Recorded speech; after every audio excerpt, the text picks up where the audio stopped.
merangkumi segenap ruang.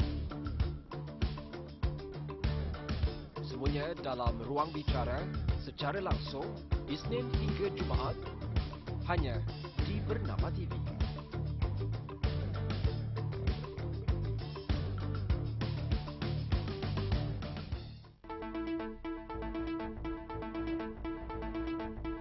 Ekonomi dunia, berita terkini, isu semasa, segalanya baru dan benar hanya di Berita Dunia.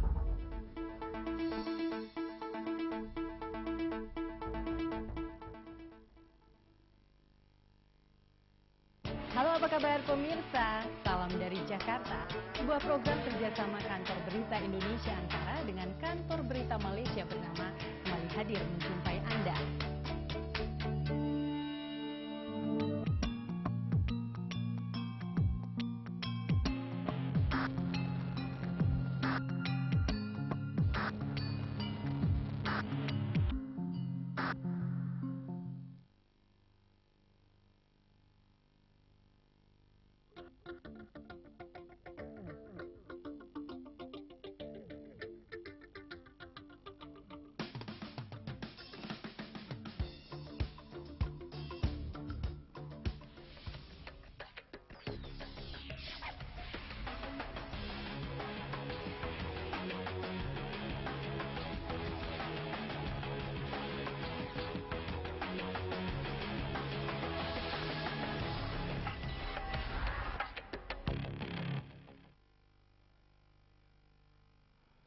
Salam bahagia, kita bertemu lagi dalam ruang bicara yang dibawakan kepada anda seperti biasalah secara live dan eksklusif di Bernama TV.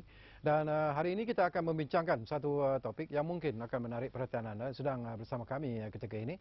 Dan mungkin tadi anda pun sudah melihat satu captionnya agak pendek. Itulah topik yang akan kita bincangkan. Dan ianya berkaitan dengan apa yang disebutkan ataupun diwar-warkan lebih awal kepada anda, iaitu apa yang dipanggil sebagai KL Converge. Tetapi topik yang kita pilih hari ini ialah Malaysia Hub Media Digital ASEAN. Jadi itu topik yang telah pun kita pilih dan banyak perkara sebenarnya yang ingin kita bincangkan bersama dengan tetamu yang cukup istimewa yang sudah pun bersiap sedia di studio ruang bicara bersama dengan saya. Baiklah, kita mengalu-alukan kedatangan semula yang berbahagia Datuk Muhammad Syahril Tarmizi yang merupakan pengerusi Suruhanjaya Komunikasi dan Multimedia Malaysia ataupun ringkasnya SKMM. Jadi Datuk, kembali semula ke ruang bicara ini. Terima kasih sekali.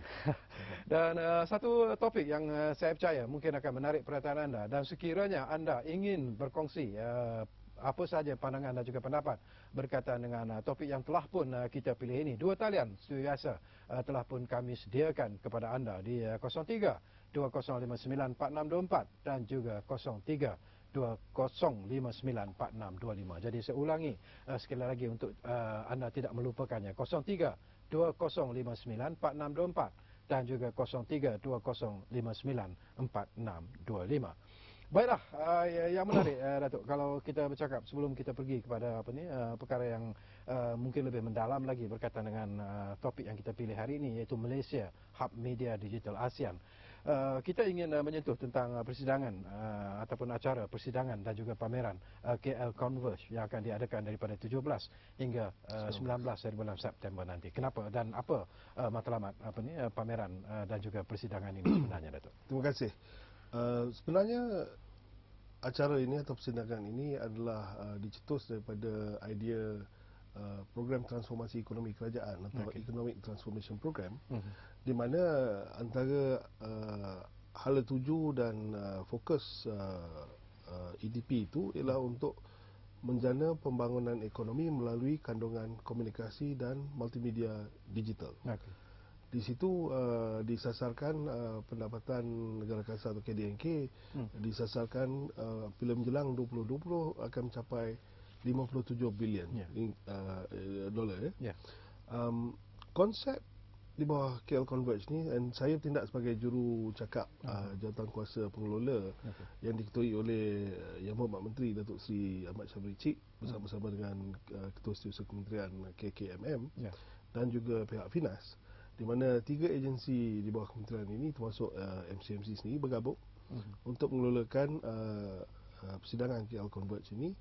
Nama KL Converge itu sendiri adalah satu mainan perkataan atas konsep convergence dalam bahasa Inggerisnya, ataupun dipanggil percantuman. Percantuman di antara media, telekomunikasi, aplikasi peralatan, termasuklah apa yang dipanggil sekarang smart device, dan juga aplikasi-aplikasi internet yang kita dah biasa muat turun melalui telefon pintar atau tablet dan sebagainya.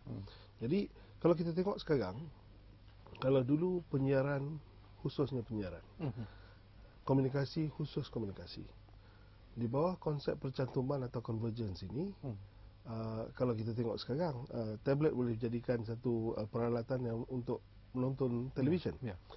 Komputer tu boleh digunakan untuk menonton televisyen, membuat menaik aplikasi, membuat turun aplikasi, dan juga TV yang pintar sekarang boleh digunakan untuk mengakses internet. Jadi itulah konsep percantuman, dan di situ di bawah payung KL Converge ini, kita akan membawa semua pengamal-pengamal media, komunikasi, aplikasi ini di bawah satu bumbung di KLCC Convention Center dan juga di Mandarin Oriental, di mana mereka dapat bersuai kenal, saling mempelajari daripada masing-masing, dan juga mungkin ada mencari peluang perniagaan untuk mencari jalan ke pasaran-pasaran yang lebih besar seperti di Hollywood, Bollywood dan serantau Asia. Dan saya difahamkan juga bahawa selain daripada mereka yang akan hadir seperti apa yang Datuk sebutkan, pakar-pakar dalam bidang ini juga telah dijemput khas, mungkin dalam usaha untuk memberi syarahan, untuk memberi penerangan dan sebagainya. Jadi mungkin menarik juga kalau kita dapat tahu siapakah antara tokoh-tokoh menarik yang akan dijemput dalam persidangan ini nanti. Antara tokoh yang kita jemput adalah mereka yang sudah memang sememangnya dikenali dalam industri perfilman, dalam industri special effects. Sebagai contoh, ada seorang warga India namanya Namit Malhotra yang telah terlibat dalam computer graphics untuk Transformers. Ada juga seorang Roger Christian yang pernah terlibat dalam filem Star Wars, special effects untuk Star Wars, Avatar dan sebagainya. Dan mereka juga ada yang seorang lagi namanya Steve Sitwell, Paul Alexander yang menjadi pereka filem, pereka set dan juga ahli juru gambar yang memang terkenal dengan teknik-teknik mereka. Jadi pendekatan yang kita ambil juga bukan saja syarahan atau bukan saja mesyuarat, tapi kita akan adakan juga apa yang dipanggil masterclass. Jadi mereka yang berminat boleh datang boleh mendaftar datang ke KLCC pada hari-hari yang telah ditetapkan itu, dan mereka boleh bawa kamera masing-masing dan sama-sama belajar. Kita juga ada yang keluar dalam skrin itu, ada mereka-mereka yang datang daripada Carnegie Mellon University, daripada Amerika Syarikat, datang daripada University Salford. Yang itu Steve Sitwell adalah seorang komposer dan arranger yang beliau mengajar seal untuk menyanyi. Amit Malhotra yang ini yang saya sebut tadi, yang terlibat dalam special effects dalam di Transformers. Paul Alexander adalah seorang pengambil gambar yang terkenal di Hollywood. Michael Ashford adalah head of digital di Digital Transformation Program. Jadi ramai nama-nama yang dalam lapangan mereka dianggap sebagai guru dalam arena industri komunikasi multimedia. Okey, line up yang cukup menarik sebenarnya Datuk. Tetapi persoalan yang juga mungkin boleh kita kongsi bersama dengan penonton-penonton, apakah Datuk merasakan bahawa mungkin di Malaysia sendiri kita sudah bersedia sebenarnya untuk menerima cabaran yang bersifat digital seperti ini? Saya rasa dari segi ini, daripada perbualan dan pembincangan saya dapat peluang berhubung dengan mereka ni, dari segi apa yang dipanggil kebolehan atau kemampuan di peringkat asas kita sememangnya ada. Cuma yang perlu dipelajari adalah apa yang dipanggil untuk menaik taraf kepakaran itu supaya dapat mencapai tahap yang lebih komersial, lebih menghala kepada pasaran-pasaran antarabangsa. Kita belum sampai lagi tahap itu, dan itulah antara sebab yang mereka-mereka ni dibawa daripada luar negara untuk sama-sama saling bertukar pendapat, mengajar dan sebagainya. Ini bukan makna orang kita tidak tahu atau tidak faham, tapi jalan ke pasaran tu mungkin berbeza. Pasaran kita, kalau untuk pasaran tempatan kita sudah begitu mahir, ya. Tapi bagaimana nak menembusi pasaran Hollywood sebagai contoh, bagaimana nak menembusi pasaran di India, di Timur Tengah dan sebagainya. Kerana terlintas di pemikiran di pihak kementerian, di pihak kami, kalau kita tengok sekarang telenovela daripada Amerika Selatan boleh sampai ke Malaysia, apa yang membuatkan orang kita mahu melihat dan menonton telenovela itu? Jadi itulah antara formula-formula yang kita mau cari, supaya bagaimana pula drama-drama kita mungkin boleh sampai ke Amerika Selatan dan pasaran-pasaran di luar negara. Kerana kalau kita tengok dari segi ekonominya, pasaran di Malaysia agak kecil. Kita punya dari segi keseluruhan penduduk yang ada di Malaysia, termasuklah mereka yang bekerja di sini daripada luar negara, lebih kurang tak lebih daripada 32 juta begitu, ya. Tapi kalau kita tengok pasaran ASEAN, ada 500 juta penduduk di ASEAN. Dan dalam konteks itu, pelbagai negara termasuk daripada China, daripada India, semua cuba menembusi pasaran ASEAN. Walhal kita yang di dalam ASEAN ni tidak mengambil kesempatan pasaran-pasaran di sekeliling kita. Jadi itu juga antara sebab kita adakan KL Converge ini, dan kita jemput wakil-wakil daripada 10 negara ASEAN ni untuk datang ke Malaysia, lihat apa kemampuan kita yang kita ada. Mungkin ada peluang untuk saling bekerjasama, saling bergabung, melakukan apa yang dipanggil co-production dan sebagainya, untuk pasaran ketiga atau pasaran masing-masing. Tapi bila kita bercakap tentang apa ni topik ini, iaitu Malaysia sebagai hub media digital ASEAN itu sendiri, ya, ya. Di negara kita sendiri pun setakat ini, bila kita bercakap tentang sistem digital itu sendiri pun, sebenarnya banyak lagi stesen-stesen TV sebagai satu contoh yang baik, belum lagi apa ni menukar sistem yang ada sekarang ini kepada sistem yang dipanggil sistem digital itu. Jadi bagaimana Datuk melihat masalah ini? Tidakkah ianya perlu diselesaikan di peringkat itu dulu, baru kita bercakap tentang menjadi hub kepada negara ASEAN sendiri? Sebenarnya perkara ini boleh dibahagikan kepada dua fasa atau dua bahagian. Bahagian yang pertama ialah pembikinan kandungan itu sendiri. Kita di Malaysia, kalau kita tengok dari segi tahap teknologi dalam pembikinan filem, animasi dan sebagainya, sudah mempunyai kebolehan dan kepakaran digital.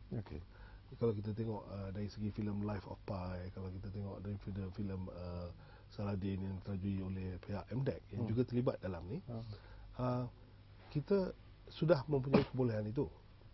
Yang saudara Syakwi sebutkan tentang prasarana digital dari segi transmisi atau penyampaian, itu adalah satu perkara lain. Yang itu lebih kepada dari studio ke rumah. Tapi yang itu sedang dilaksanakan sekarang, dan insyaAllah mungkin dalam suku pertama tahun depan kita akan mulakan transmisi digital, mulanya di Pantai Timur dahulu, sebagai transmisi percubaan. Tapi walaupun yang itu akan berlaku awal tahun depan, tidak semestinya kita duduk tunggu yang itu sampai. Kita kena mulakan sekarang ini untuk menjana kandungan-kandungan tempatan yang bukan saja untuk kegunaan kita sendiri, tapi yang punya potensi ekspor. Saya bagi satu contoh, tahun lepas ekspor kandungan multimedia atau kandungan industri kreatif kita di Malaysia adalah lebih kurang 450 juta. Tahun ini sasaran itu telah ditingkatkan ke 600 juta. Dan insyaAllah kita yakin dengan keupayaan yang kita ada sekarang ni, kita apa yang perlu ialah mencari pasaran-pasaran yang lain atau pasaran-pasaran tambahan. Pihak Finas, pihak CCAM, itu Content Creator Association of Malaysia, sedang giat sekarang cuba menembusi pasaran-pasaran lain. Kerana seperti yang saya sebut tadi, kemampuan kita untuk membeli kandungan kita sendiri adalah terhad kerana kita punya market agak kecil. Tapi ini tidak semestinya kita perlu tunggu sini. Sebab apa? Kalau kita tengok filem-filem dari Hong Kong, dari Taiwan, dari Jepun, dari Korea, sudah sampai ke sini. Dialih suara, dialih bahasa, tapi dibeli oleh orang kita. Jadi mengapa tidak kita cuba untuk keluar? Saya rasa potensi itu cukup tinggi. Kalau kita tengok dari segi apa yang telah berlaku di Iskandar, Pinewood Iskandar, di Johor, di mana penggambaran filem Marco Polo baru saja selesai. Saya sendiri turun ke Iskandar dan meninjau sendiri set yang ada di situ. Saya begitu kagum sekali dengan kebolehan anak-anak tempatan untuk membuat set. Mereka belum sampai tahap mereka set, tapi mereka sudah sampai kepada kebolehan untuk membuat set yang nampak seolah-olah masa waktu itu zaman Kublai Khan beberapa ribu tahun dulu. Tapi daripada pengalaman kita di situ, bila saya berhubung dengan Cik Rizal daripada Pinewood Iskandar, antara masalah awal yang kita dapati bahawa walaupun kita ada kebolehan asas itu sebagai tukang kayu, sebagai perekat set, tahap kita tu perlu digembelingkan lagi, dipertingkatkan lagi supaya dapat untuk mencapai world class. Okey, nanti kita sambung lagi Datuk. Semakin menarik sebenarnya, terutamanya bila kita bercakap tentang potensi industri kreatif di Malaysia ini sendiri, dan banyak perkara sebenarnya yang boleh kita sentuh. Tetapi kepada anda yang sedang bersama kami secara live dan eksklusif di ruang bicara ini, kita menyediakan, saya ingatkan lagi, 2 talian, kerana saya percaya anda juga mungkin ada pandangan yang tersendiri yang mungkin boleh kita kongsi bersama dengan tetamu saya, iaitu yang berbahagia Datuk Muhammad Sharif. Jadi kalau anda ingin memberi pandangan dan juga pendapat anda berkaitan dengan topik ini, sila hubungi kami di 03-2059-4624 dan juga di 03-2059-4625. Itu 2 talian yang kami sediakan kepada anda untuk memanggil kami di ruang bicara yang dibawakan kepada anda secara live dan eksklusif bernama TV. Kita berehat buat seketika.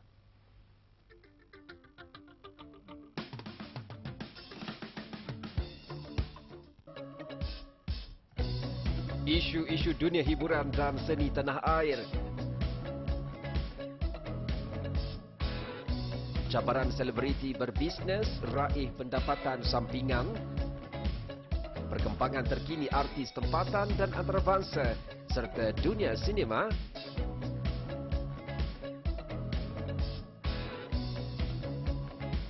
Segalanya disisipkan dengan penuh berinformasi dan santai menerusi program hiburan terbaru. Telesini bukan sekadar hiburan,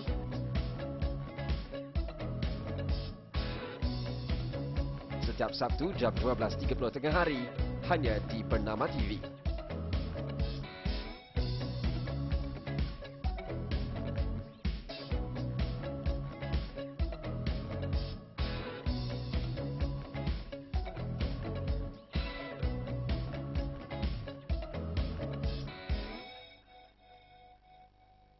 Halo, apa kabar pemirsa? Salam dari Jakarta. Sebuah program kerjasama Kantor Berita Indonesia Antara dengan Kantor Berita Malaysia bernama kembali hadir menjumpai Anda.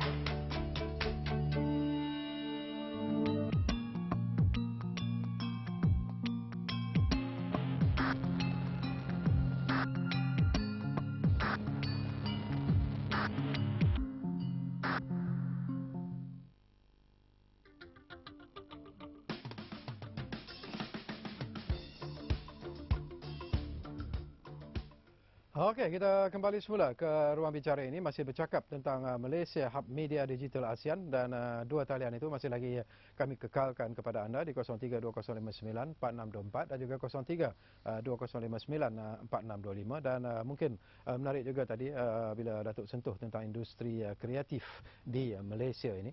Dan memang kita sendiri pun telah melihat dan meneliti dengan lama sebenarnya tentang perkembangan industri kreatif di Malaysia ini, tetapi masih lagi ada perkara-perkara yang perlu dilihat secara serius oleh mereka yang terlibat dalam industri ini. Barangkali kalau kita lihat filem-filem kita sendiri, apakah filem-filem kita itu hanya dibuat untuk pasaran di negara kita dan mungkin tidak sesuai pula ataupun tidak layak untuk dibawa keluar daripada negara kita. Jadi ini antara aspek-aspek menarik. Komen Datuk dalam persoalan ini. Betul. Kalau kita tengokkan kadang-kadang bila saya berhubung atau berbincang dengan pengamal-pengamal industri dan juga mereka daripada luar negara, katanya kita mungkin terlalu insular dari segi potensi keluar negara. Jadi kita sememangnya setakat ini fokus kepada kandungan tempatan untuk tempatan. apa yang kita perlu fikir dan tukar mungkin pemikiran kita adalah untuk buat kandungan tempatan untuk tempatan dan untuk diekspor. Yang ini adalah antara perkara-perkara yang akan dibincangkan dan diajar oleh mereka-mereka yang telah daripada Bollywood dah sampai ke Hollywood, daripada Hollywood dah sampai ke pesara dunia.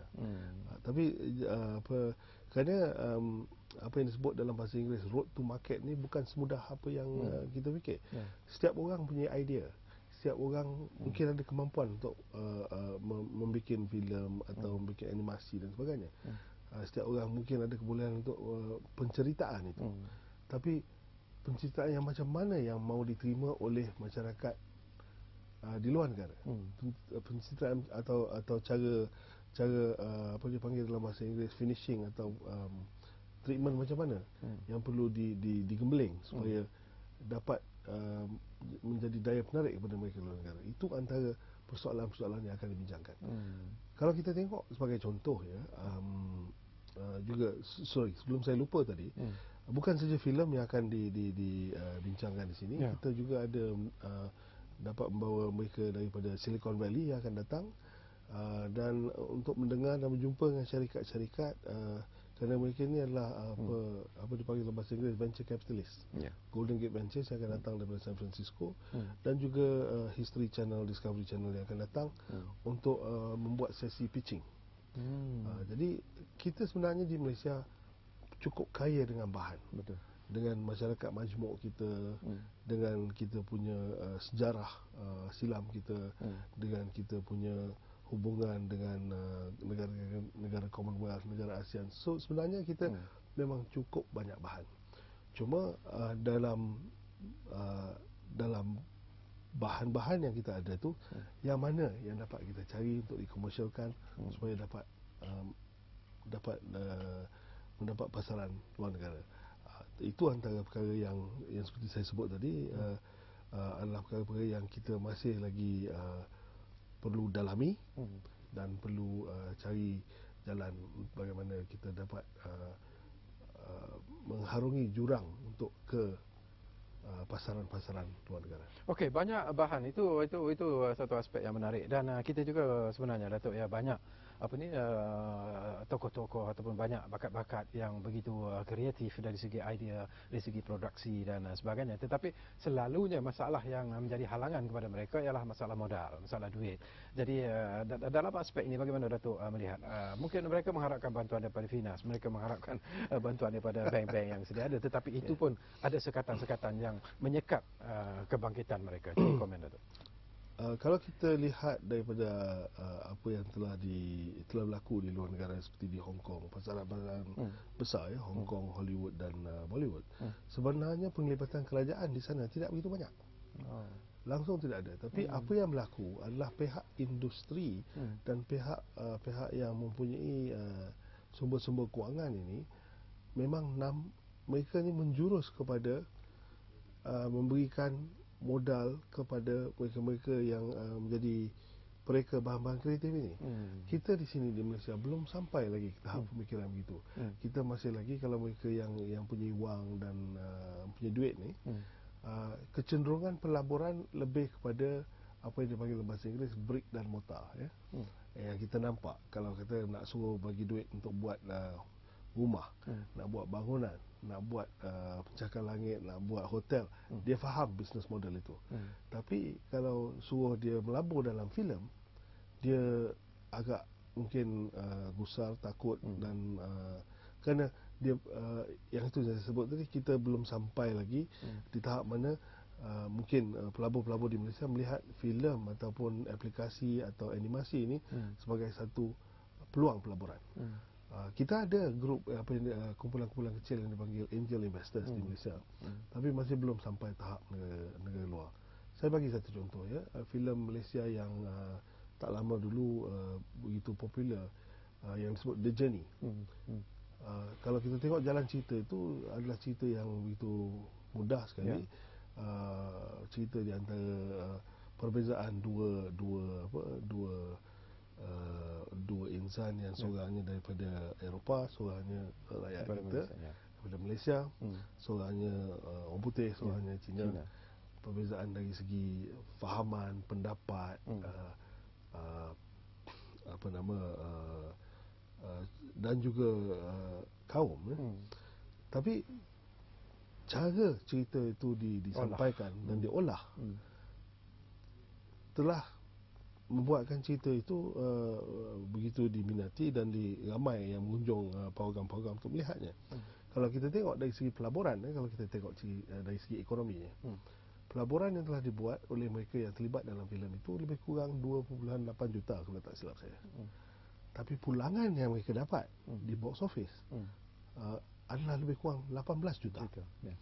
Jadi kalau saudara Syakawi tengok balik, bangunan mana yang kita boleh bikin atau bina yang katakan kita belanja 2,5 juta, 3 juta, dapat pulangan balik 18 juta dalam masa yang begitu singkat? Sebenarnya tidak ada. Itu pasaran kreatif. Kalau ada, kalau orang kata dapat formula yang betul, peluang untuk meraih keuntungan memang cukup tinggi. Seperti contoh itu. Kalau kita tengok sekarang ni, syarikat-syarikat gergasi di luar negara, tidak ada lagi syarikat-syarikat yang mana yang besar yang tidak terlibat dalam internet, ya, seperti Google, seperti Yahoo, seperti Facebook. Kalau kita tengok dari segi nilai pasaran mereka lebih tinggi daripada syarikat-syarikat yang tradisional. Inilah antara apa yang dipanggil yang telah disarankan oleh Yang Amat Berhormat Perdana Menteri untuk kita cuba menjadi negara berpendapatan tinggi melalui e-ekonomi ini. Inilah pasaran itu. Jadi kita dah nampak di peringkat antarabangsa seperti di Amerika Syarikat, seperti di India pun dan di Eropah. Syarikat-syarikat ICT ini, syarikat-syarikat .com ini, mereka ni memang peluang untuk menjana pulangan yang begitu tinggi. Potensinya ada. Tapi pada masa yang sama cabaran pun begitu tinggi jugalah. Apa yang dikata dalam bahasa Inggeris high risk high return. Bila Datuk sebut tentang cabaran, ini juga satu aspek yang cukup menarik sebenarnya tu. Kalau kita melihat perkembangan terkini, bila kita bercakap tentang industri kreatif di Malaysia ini, bukan saja filem, malah segala-galanya, banyak syarikat-syarikat yang memberanikan diri mereka untuk mengedengarkan idea-idea. Kalau mungkin dari segi filem kita pernah lihat macam mana KRU Production misalnya telah cuba membuat filem-filem yang bertaraf antarabangsa, tetapi jelas masih lagi gagal untuk mendapat ataupun menembusi pasaran yang dikendaki itu, mendapat sambutan yang hebat dan sebagainya. Di mana sekatannya itu sebenarnya? Sebenarnya kalau tadi saudara Syakawi sebut KRU, mereka baru saja menangi award di tak silap saya Las Vegas Santana Nevada. Mereka baru saja berjaya menembusi pasaran antarabangsa. Itulah kadang-kadang apa yang disebut road to market itu bukan semudah apa yang kita fikir. Kita mungkin ada produk yang bagus, tapi kalau jalan ke pasaran tu kita tidak tahu bagaimana nak mengharungi jurang-jurang yang ada, atau tidak tahu bagaimana untuk menembusi bahagian-bahagian kritikal yang ada di situ, mungkin kita akan tersasar. Dan ini adalah satu sebahagiannya mungkin kita perlu mencuba dulu. Macam di Amerika Syarikat, budaya untuk gagal itu ada. Ya, mereka boleh menerima kegagalan. Sebenarnya kalau dalam bidang ICT di Amerika, kalau kita bertanya dia, kita jumpa dia untuk mendapat untuk cuba meyakinkan dia supaya melabur dalam syarikat kita, antara soalan pertama dia akan tanya adalah berapa kali anda telah gagal. Kerana kegagalan itu diambil sebagai satu peluang untuk belajar. Ya. Kita di sini kalau kita tengok apabila seorang tu gagal atau tidak berjaya selepas beberapa kali mencuba, kita rasa seperti tak mahu mendekati beliau. Jadi saya rasa itu antara perkara juga yang saya sendiri pun nak belajar, kerana saya setakat ini cuma baca majalah, baca online, tapi tidak pernah lagi berdepan dengan mereka yang datang daripada ni.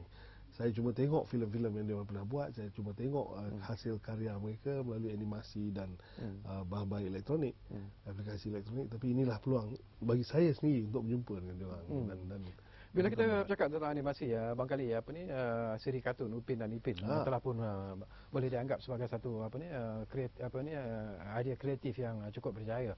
Tetapi masih lagi ada masalah-masalah ataupun kengkangan dan juga cabaran yang perlu dihadapi oleh pemikir-pemikir ataupun mereka yang terlibat dalam industri kreatif ini. Jadi itu juga aspek yang mungkin akan dibincangkan nanti dalam persidangan KL Converge yang akan diadakan nanti. Itu juga yang ingin kita dapatkan pandangan daripada Datuk Muhammad Syahril yang ada bersama kita di studio. Apapun kita akan berehat seketika, tetapi anda jangan ke mana-mana. Kembali semula sebentar saja lagi bersama kami secara live dan eksklusif Ruang Bicara yang dibawakan kepada anda oleh Bernama TV. Kita rehat seketika.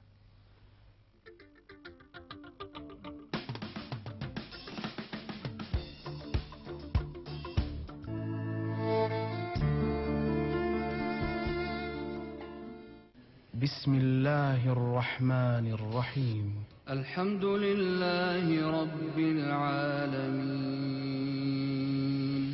Ar-Rahmanir Rahim. Maliki Yawmiddin. Iyyaka na'budu wa iyyaka nasta'in. Ihdina as-siratal mustaqim.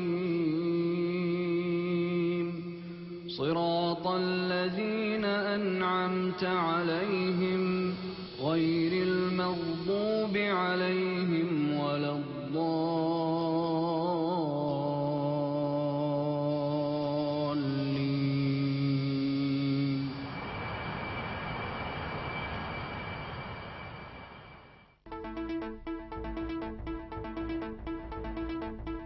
Ekonomi dunia. Berita terkini, isu semasa, segalanya baru dan benar hanya di Berita Dunia.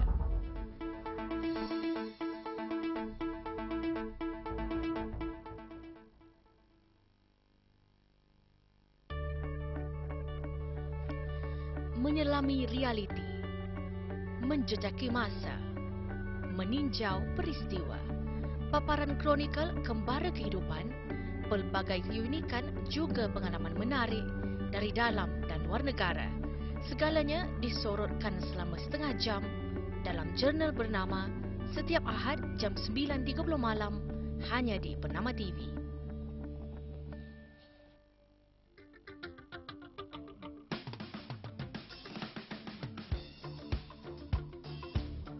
Baiklah, terima kasih kerana anda masih lagi bersama kami secara live dan eksklusif di Ruang Bicara ini di Bernama TV, dan kita masih lagi bercakap tentang topik iaitu Malaysia Hub Media Digital ASEAN, dan kita masih lagi bersama dengan berbahagia Datuk Muhammad Syahril Tarmizi iaitu pengerusi Suruhanjaya Komunikasi dan Multimedia Malaysia ataupun ringkasnya SKMMM. Jadi tadi itu saya sentuh pasal kejayaan yang telah pun berjaya dicatatkan oleh siri kartun Upin dan Ipin. Jadi itu mungkin boleh jadikan sebagai contoh bahawa para dalam industri kreatif ini kita perlu memikirkan di luar kotak sebenarnya untuk berjaya. Itu sememangnya saya cukup setuju dengan apa Saudara Syakawin sebut tadi, kerana kalau kita tengok dari segi animasi tadi Upin dan Ipin, mereka bukanlah apa yang dipanggil dalam bahasa Inggeris tu overnight success.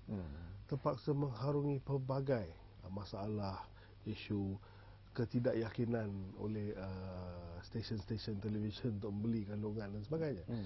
Tapi alhamdulillah dengan daya usaha gigih mereka, mereka dapat meyakinkan stesen-stesen televisyen untuk beli kandungan. Di sini juga perlu ditekankan bahawa kita dalam industri ini perlu sentiasa terus berinovasi. Sebagai contoh, baru-baru ni dalam perayaan Merdeka kita, pertama kali kalau tak silap saya bahawa dalam sejarah kita di mana pengacara majlis itu adalah karakter animasi Upin dan Ipin.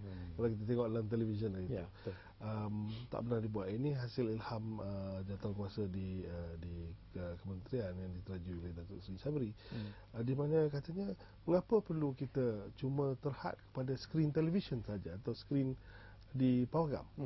Kita boleh gunakan teknologi dan animasi dalam keadaan hidup seharian kita. kita boleh gunakan, dan contoh itu telah dinyatakan melalui eksperimen kecil yang telah dilakukan untuk Merdeka.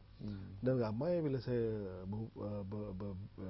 berjumpa dengan mereka masa Hari Merdeka tersebut, kata tak terfikir. Ini adanya, tak terfikir. Jadi mungkin antara apa yang perlu kita buat tu is fikir di mana lagi kita boleh menggunakan atau mengaplikasikan apa yang kita sudah ada. Upin Ipin itu sebenarnya itu sudah ada. Tapi sebelum Hari Merdeka itu hanya di skrin televisyen, hanya di pawagam, tidak pernah sampai kepada perayaan ke pentas. Pentas. Okey, nanti kita sambung lagi Tok, kerana difahamkan ada pemanggil di talian ketika ini, itu Encik Kamarul dari Pulau Pinang sudah pun bersiap sedia sekarang ni. Assalamualaikum Kamarul. Waalaikumsalam. Ya. Ya, Tan Syarkawi. Ya, saya. Ya. Selamat malam yang berbahagia Datuk Panel. Ya. Saya ada satu persoalan, tapi saya nak bawa satu senario dulu. Ya. Senario kita di sini, suatu masa dulu kita diberi tahu kita dengan Korea, we started together di dalam arena broadband dan sebagainya. Tetapi Korea sudah jauh, tapi kita masih lagi di belakang. Dan kita didapati sekarang ni belajar pula daripada Korea. Kemudian satu masa dulu kita dah ada hub dah, super koridor. Kemudian datanglah pakar-pakar internet dan sebagainya. Tetapi akhirnya talent yang mereka pilih, mereka tidak memilih hub, tetapi mereka memilih talent di India. Mereka pergi di India kerana di sana mereka tengok ada talent dan mereka develop. Kemudian baru datang hub itu di India. Dan senario satu lagi di sini, saya ada mempunyai satu kawan di sini. Dia ada buat satu dokumentari untuk Discovery Channel. Dia buat satu dokumentari keris tempatan, dokumentaris di sejarahnya dan sebagainya, untuk Discovery Channel. Dan Discovery Channel pula ialah pasaran dia jauh meluas tentang keris. Kita ni memang dah dibawa oleh Discovery Channel. Tetapi apa yang berlaku, talent yang begini, Discovery Channel boleh jumpa orang tempatan yang boleh produce apa yang Discovery Channel tak mengikut standard dia. Tetapi orang Malaysia kita ni tak ke mana pun. So daripada senario ni, apa yang tak kena Datuk di sini? Okey, itu saja soalannya. Sekian, terima kasih. Baik, terima kasih banyak-banyak Kamarul. Satu persoalan yang menarik sebenarnya dibangkitkan oleh Kamarul sebentar tadi, Datuk. Jadi respon Datuk kepada apa yang dipersoalkan tadi oleh Kamarul. Persoalan Cik Kamarul itu begitu mendalam sekali. Saya terus terang, jawapan saya tak tahu. Kerana mungkin pelbagai benda yang berlaku di Korea pada waktu itu, katakan tadi saudara Kamal sentuh tentang Korea TV dan di sana dan di sini mula pada waktu yang sama. Saya sebenarnya bukan pakar dari segi apa yang berlaku di Korea, jadi mungkin ada sesuatu yang telah berlaku di situ, mungkin ada satu ledakan yang berlaku yang mungkin saya tak tahu. Tapi apa yang saya tahu di sini di Malaysia, memang terdapat banyak kritikan. Kita kadang-kadang mungkin di Malaysia lebih suka mengkritik daripada melihat peluang. Memang ada kes-kes di mana kita dengar bakat-bakat di Malaysia yang berkebolehan untuk membuat dokumentari menghala ke Discovery Channel, menghala ke tempat-tempat antarabangsa. Yang itulah yang kita nak cuba cari mereka ni balik, gembelingkan tenaga balik. Dan mungkin masanya sekarang, mungkin pada masa dulu mungkin dia terlalu awal, pasaran belum sedia, peralihan daripada analog ke digital belum berlaku, pelbagai mungkin lah. Jadi apa orang kata dalam bahasa Inggeris, instead of dwelling on the past, saya rasa lebih elok kita pergi ke depan, look forward. Dan antara peluang yang ada tu, Cik Kamarul, kalau kawan Cik Kamarul tu masih lagi minat, dia ada documentary page by History Channel kali ni, Itu hari yang kedua tak silap saya. Hari pertama 17 bulan. Sila lawati laman web www.klconverge.com. Kita akan cuba sebaik boleh dengan rakan-rakan kita seperti Finas dan juga Kementerian KKMM untuk melakukan yang terbaik dengan bawa mereka ni datang. Tapi saya minta juga fahaman orang ramai dan umum, ini adalah kali pertama kita buat benda macam ni. Jadi mungkin akan ada salah dan silap. Tapi kita harap dengan dengan attitude dan spirit yang sama-sama untuk membangunkan negara, sama-sama untuk membina kepakaran kita bersama, kita sama-sama kerjasama untuk meningkatkan tahap kepakaran dalam industri kita. Sebelum kita pergi lebih jauh, barangkali menarik juga Datuk yang ramai ingin tahu, mungkin termasuk Kamarul dan rakan-rakannya, untuk menyertai persidangan ini ataupun untuk menyaksikan pameran KL Converge nanti, apakah apa yang mereka perlu lakukan sekarang ini? Mendaftarkan diri ataupun akan dikenakan bayaran atau macam mana? Kerana ini adalah kali pertama kita lakukan acara ini pada 3 hari ini adalah percuma. Cuma apa yang kita minta, tolong daftar awal. Bagi ke laman web itu, tolong daftar. Kalau tak silap saya, hari ini juga kita dah siap naikkan aplikasi webnya di Google Play Store, dan mungkin di iOS akan dibuat naik dalam sehari 2 lagi. Pergi ke situ, tengok apa yang mungkin menarik minat anda, dan daftar untuk bersama-sama dalam acara-acara ini. Tempat agak terhad, jadi bukan semua kelas atau bukan semua sesi dapat kita gunakan dewan yang besar di KLCC itu. Jadi tolong daftar awal dan tandakan juga pilihan anda, di mana kecenderungan anda, supaya kita dapat cuba mengagihkan tempat dan lokasi dengan lebih awal lagi, supaya kita dapat cuba untuk menentukan bahawa keadaan selesa lah.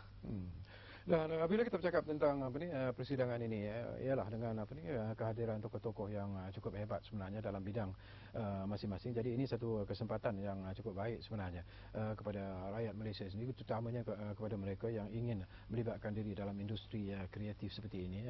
Dan inilah satu peluang yang cukup menarik sebenarnya. Tapi Datuk, kadang-kadang kita melihat apakah budaya digital di Malaysia itu sudah mencapai kepada tahap yang diharap-harapkan, ataupun kita masih lagi jauh ketinggalan jika kita bandingkan dengan negara-negara seperti Korea, China, India dan sebagainya. Bila kita bercakap tentang budaya digital dalam kehidupan seharian kita. Persoalan budaya digital tu, mungkin saya boleh kongsi satu statistik atau satu fakta yang baru saya dapat tahu 2 hari sebelum ni. Di peringkat antarabangsa, iaitu di peringkat International Telecom Union, mereka baru mengeluarkan satu laporan baru-baru ini tentang digital, ICT dan sebagainya. Tapi ada satu bibit tu yang menarik perhatian saya, kerana dia kata di dalam laporan itu, Malaysia adalah negara keempat tertinggi di dunia yang mempunyai digital native. Maknanya digital native ni mereka yang antara umur, kalau tak silap saya, 17 tahun hingga 24 tahun, yang telah menggunakan internet, jalur lebar dan aplikasi-aplikasi internet selama sekurang-kurangnya 5 tahun. Kita yang nombor 4 tertinggi di dunia. Jadi saya mula-mula agak terkejut, kerana saya kata takkan begitu. Tapi bila saya tengok balik dari segi statistik dan data-data yang ada, kita dapati sekarang ni walaupun penduduk Malaysia lebih kurang 29 juta, 30 juta orang, pengguna internet dah 19 juta. Daripada 19 juta tu 16 juta menggunakan Facebook. Jadi bila kita tengok dari segi itu, mungkin betul sebenarnya statistik yang dikeluarkan oleh pihak antarabangsa itu, bahawa kita adalah antara negara yang tertinggi dari segi penggunaan digital atau boleh panggil gaya hidup digital. Dari situ kita tercetus idea bahawa di sini juga peluang, ya, apabila kita dah memang kata dari pagi sampai ke petang dah memang dalam gaya hidup digital itu, kita boleh mungkin mengambil peluang untuk menggunakan minat yang sedia ada tu untuk menjana pembangunan ekonomi. Saya bagi contoh, tahun lepas masa peranakan Merdeka, bila saya berjalan di situ, saya tengok, saya meninjau kawasan tu, ramai yang mengambil gambar peranakan Merdeka tahun 2 beberapa tahun belakangan menggunakan kamera. Tahun ini ramai menggunakan pad, tablet, peranti pintar dan sebagainya, dan belum sempat habis kawan tu berharap dah naik ke Facebook. Jadi memang dari segi gaya hidup digital cukup tinggi. Dan sesuai juga dengan itu, kita juga ada pakar-pakar yang datang dan membincangkan apa yang dipanggil teknologi atau aplikasi Internet of Things, di mana sekarang ini kalau kita tengok, kita bukan saja menggunakan telefon pintar untuk membuat panggilan telefon atau melayari internet. Telefon pintar itu juga akan kalau digandingkan dengan macam jam tangan khas, akan melihat kita punya degupan jantung, kadar pernafasan, nadi dan sebagainya. Jadi ini antara teknologi-teknologi dan aplikasi-aplikasi yang juga akan diketengahkan dalam KL Converge ini. Okey, kita akan berehat sekali lagi, dan ini kali terakhir sebenarnya kita berehat kerana kembali nanti tak banyak lagi masa yang tinggal, tapi masih lagi ada aspek-aspek menarik yang mungkin boleh kita kongsi bersama dengan yang berbahagia, Datuk Muhammad Syahril Tarmizi yang berada di studio Ruang Bicara ini bersama dengan saya. Kita berehat buat seketika. Kembali selepas itu nanti.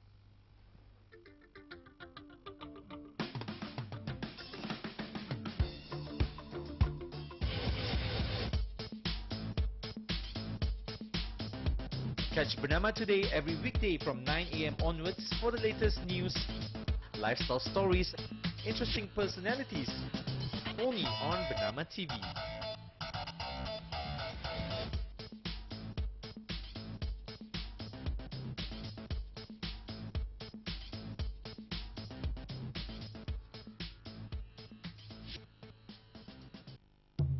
Program Manusia dan Biosfera di bawah United Nations Education, Science and Cultural Organisation UNESCO merupakan program saintifik antarkerajaan yang menetapkan asas saintifik bagi memperbaiki pertalian antara manusia dan alam semula jadi.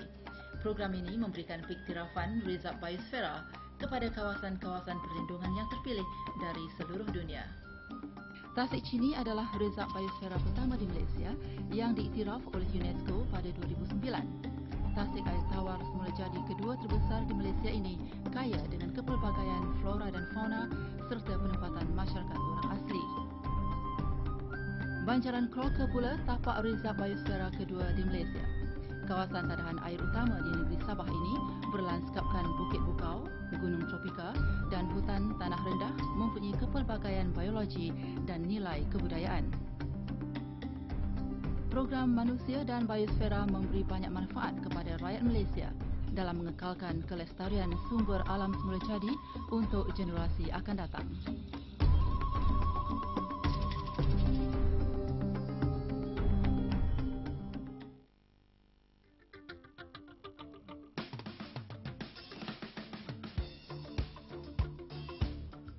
Okey, kita sudah pun berada di penghujung ruang bicara sebenarnya. Tak banyak lagi masa yang tinggal lah tu. Tapi kalau kita lihat tentang respon ataupun reaksi daripada rakyat Malaysia sendiri, itu juga penting sebenarnya untuk menyumbang ke arah berjaya atau tidak berjayanya mewujudkan satu budaya digital di negara kita ini. Dan kalau bila kita bercakap tentang industri kreatif misalnya, peranan ibu bapa juga, mereka juga perlu melihatnya dengan secara lebih positif sebenarnya. Mungkin mereka ingin anak-anak mereka hanya menjadi doktor, menjadi lawyer ataupun menjadi ahli korporat dan sebagainya. Tetapi barangkali pemikiran itu juga harus diubah kalau kita melihat bahawa industri kreatif juga menjanjikan sesuatu yang menarik sebenarnya bagi masa depan anak-anak di Malaysia ini. Jadi komen Datuk dalam persoalan ini. Sememangnya kalau kita sebagai ibu bapa, saya sendiri pun sebagai seorang bapa, terfikir juga kadang-kadang kita memang nak anak-anak kita menjadi berjaya. Tapi dari konsep kejayaan itu, kalau dulu masa saya membesar, idea seseorang yang berjaya itu adalah seorang yang profesional, seorang yang ahli korporat, seorang yang mungkin mempunyai PhD sebagai contoh. Tapi kalau kita tengok sekarang dalam dunia sekarang, Mark Zuckerberg, yang pengasas Facebook, Ya. Larry Page, pengasas Google. Mereka ini lain nampaknya DNA-nya. Dan mereka ni nyata kalau kita tengok dari segi ekonominya, dari segi kewangannya, dari segi kebolehannya, memang nyata berjaya. Jadi mungkin bagi kita juga di Malaysia tiba satu masa di mana kita sebagai ibu bapa juga mungkin perlu membuka sedikit minda kita. Dan kalau anak tu kata, mak atau ayah, saya nak masuk dunia kreatif, mungkin perlu kita beri peluang kepada anak-anak ini untuk diasah bakat mereka untuk menceburi bidang ini. Saya tahu sebagai seorang bapa pun memang kadang-kadang susah. Kita pun tak faham pasal kita tak nampak.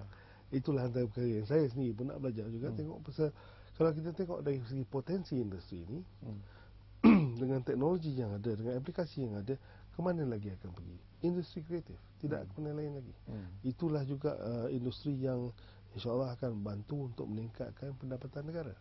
Kerana kalau kita kata kita nak bergantung kepada ekonomi yang tradisi dulu sebagai ekonomi ekspor, negara-negara lain mungkin lebih agresif dalam memasarkan bahan-bahan ekspor mereka. Jadi tapi apa yang boleh membezakan kita dengan negara lain adalah minda kita. Tapi kalau kita lihat kembali semula kepada persoalan yang kita bincangkan tadi, Datuk, ya, kalau kita lihat target yang diletakkan oleh kerajaan iaitu 57 bilion dari segi pendapatan dalam industri ini, apakah Datuk melihat bahawa dengan langkah dan juga sokongan yang telah pun dilakukan oleh pihak kerajaan dan semua pihak yang terlibat ini, apakah matlamat ini boleh dicapai ataupun masih lagi ada halangan-halangan yang perlu dilalui sebenarnya untuk mencapai target itu? Saya rasa yang apa yang telah ditetapkan itu adalah sebagai satu sasaran atau target tadi. Capai atau tidak tercapai target itu terpulang pada diri kita sendiri dan usaha kita sendiri.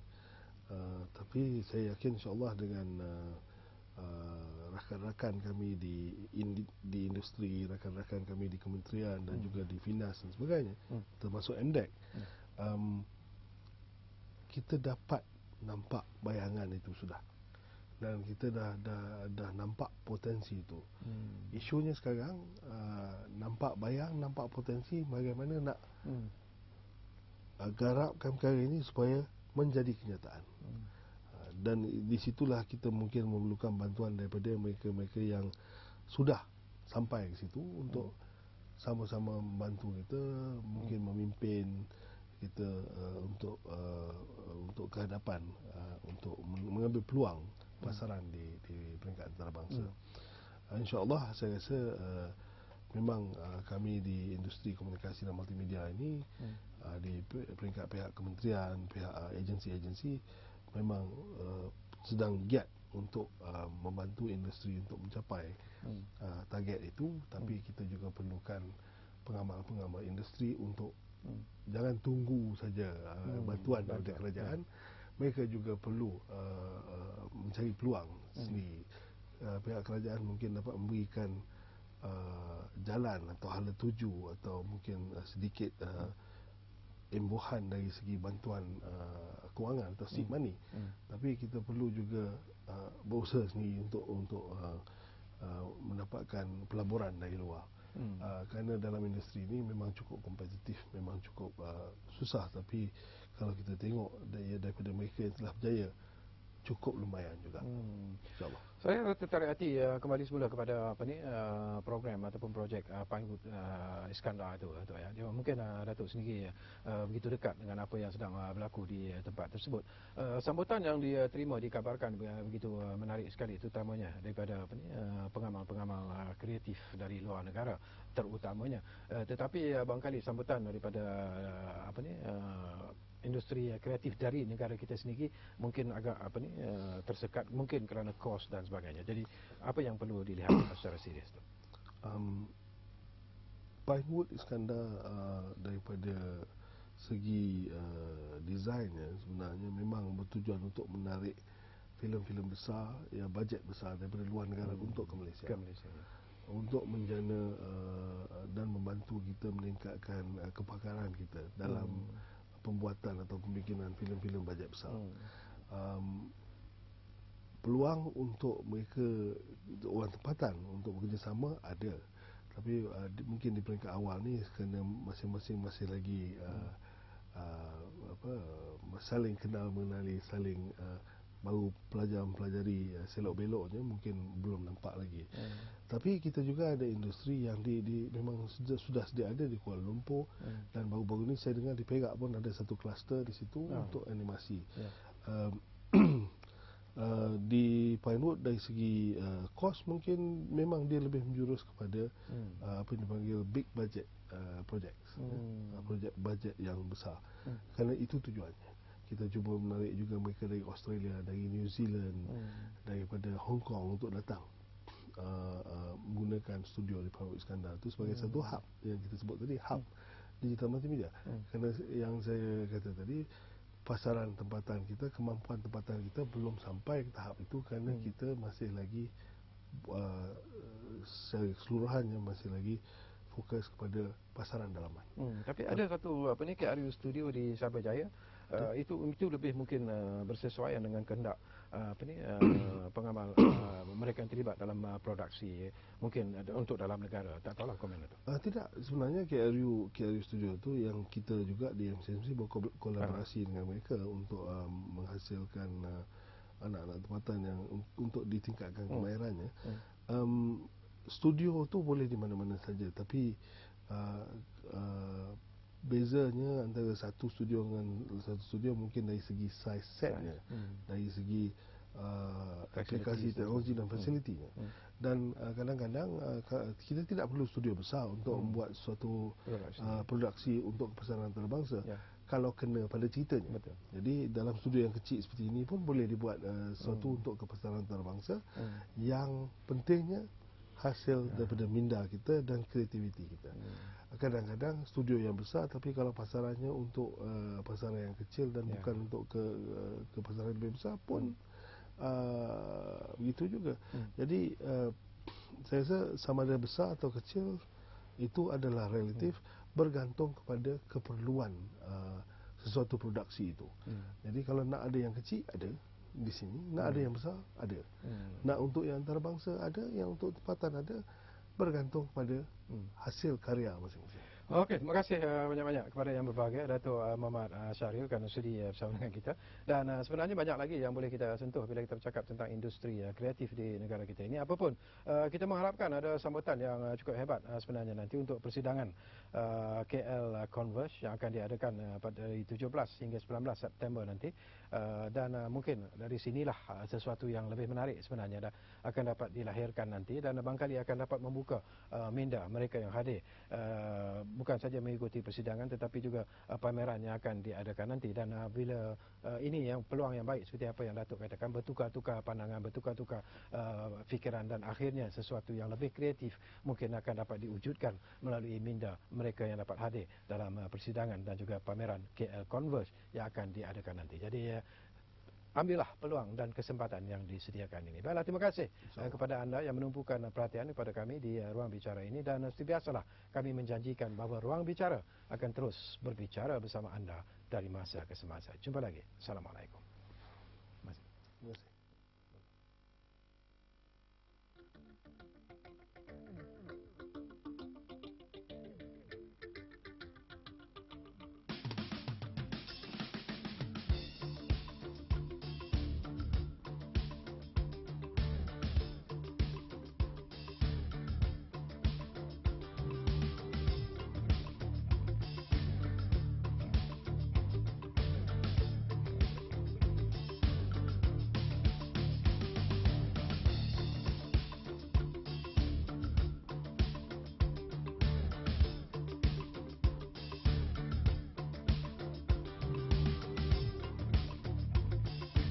Ku ingin ku takkan